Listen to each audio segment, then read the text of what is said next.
In this simple video tutorial, I'm going to share with you how to directly contact TikTok support. You want to head to TikTok. On your profile page, tap onto these three lines and head to Settings and Privacy. Here, scroll down to the section of Support and About. Here, head to Report a Problem. On this page, navigate onto the last option of Chat with Us. Here, you just want to start by choosing what you need help with.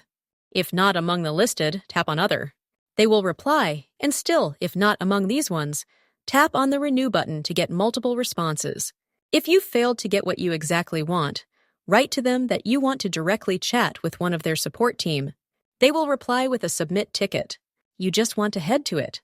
Write in what you exactly want to be helped with, and then tap on Submit.